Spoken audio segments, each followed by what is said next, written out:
দর্শক, আত্মপ্রকাশ অনুষ্ঠানের আরও খবর জানাতে এই মুহূর্তে মানিক মে এভিনিউতে রয়েছেন সহকর্মী জুম্মাতুল বিদা এবং সুলতান মাহমুদ আরিফ। শুরুতে আমরা বিদার কাছে যাচ্ছি। বিদা, আর ঘন্টা দুয়েক পরেই আত্মপ্রকাশ অনুষ্ঠান, কেমন দেখছেন মঞ্চ প্রস্তুতি সহ সার্বিক পরিস্থিতি?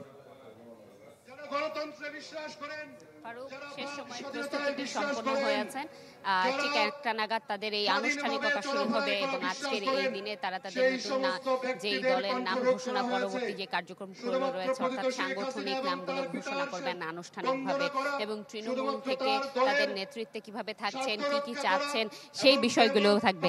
একই সাথে একটি গণশপথও কিন্তু থাকছে আজকের এই আয়োজনে। গণশপথের মধ্য দিয়ে তারা ঐক্যবদ্ধ হতে চান, শপথ নিতে চান, অঙ্গীকারবদ্ধ হতে চান যে আগামীর বাংলাদেশ বিনির্মাণে তারা কিভাবে একতা প্রতিষ্ঠা করতে পারে এবং অন্যান্য যে রাজনৈতিক দলগুলো রয়েছে সেই রাজনৈতিক দলের নেতাকর্মীরাও কিন্তু আমন্ত্রিত হয়েছেন এই আয়োজনে। তারা আসবেন, অংশগ্রহণ করার মধ্য দিয়ে আসলে কিভাবে বাংলাদেশ প্রশ্নে সবাই এক থাকতে পারেন সেই মতে তারা দ্বিমত না প্রকাশ করে এক হতে চান।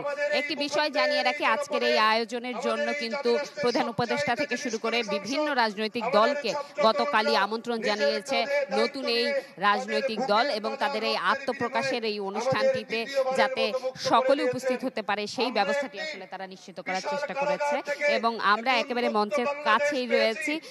একটু বিষয় জানিয়ে রাখি যে নেতৃত্বের বিষয়টি নিয়ে নানা গুঞ্জন ছিল, অনেকটা সামনে প্রকাশ্যেও এসেছে বিষয়টি।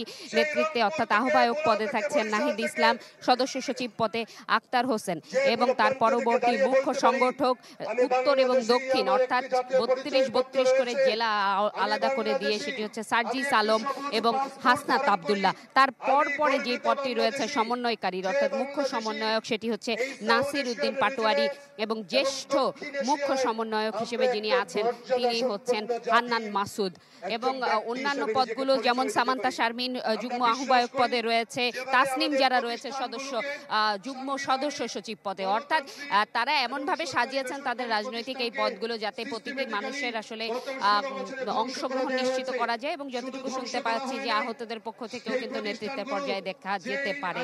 এই ছিল আমার কাছে এখান থেকে সর্বশেষ।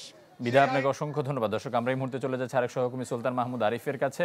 আরিফ, নতুন রাজনৈতিক দল নিয়ে সাধারণ মানুষের মধ্যে প্রতিক্রিয়া কেমন দেখেছেন আপনি? ভিশনের ফুলঝুরি মেগা অফারে ফ্রিজ কিনলেই পাচ্ছেন 16 পিসের আকর্ষণীয় গিফট বক্স একদম ফ্রি।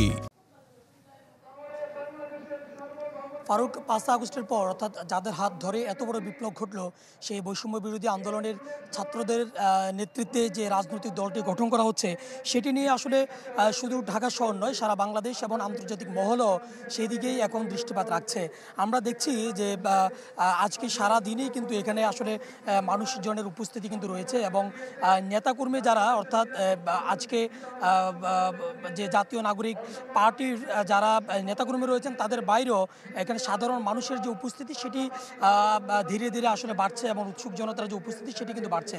এবং আমরা যতটুকু জানতে পেরেছি যে আজকের যে নতুন দলের আত্মপ্রকাশকে কেন্দ্র করে সব মহলের সকল রাজনৈতিক দলের নেতাকর্মীদেরকেই কিন্তু এই আত্মপ্রকাশ হওয়া নতুন দলটি ইনভাইট করেছেন। শুধুমাত্র জাতীয় পার্টি এবং আওয়ামী লীগ ছাড়া এই দুই দল ছাড়া বাকি সব দলকেই ইতিমধ্যে যে জাতীয় নাগরিক পার্টি তারা কিন্তু তাদের এই আত্মপ্রকাশ অনুষ্ঠানে তাদেরকে ইনভাইট করেছেন।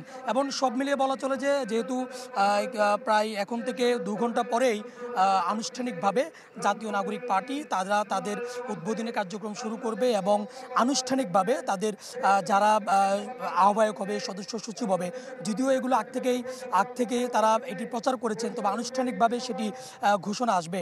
এবং এই দলটি অর্থাৎ জাতীয় নাগরিক পার্টি এটি সবার কাছেই কিন্তু অত্যন্ত গুরুত্বপূর্ণ। তার কারণ হচ্ছে 5 আগস্টের পরে যাদের হাত ধরে এত বড় বিপ্লব ঘটলো ঠিক তাদের মাধ্যমে নতুন একটি রাজনৈতিক দলের আত্মপ্রকাশ এটির কৌতূহল কিন্তু যেভাবে বিভিন্ন রাজনৈতিক মহলের নেতাকর্মী যারা রয়েছেন তাদের মধ্যে আছে তেমনিভাবে সাধারণ মানুষ যারা রয়েছেন তাদের মধ্যে আছে।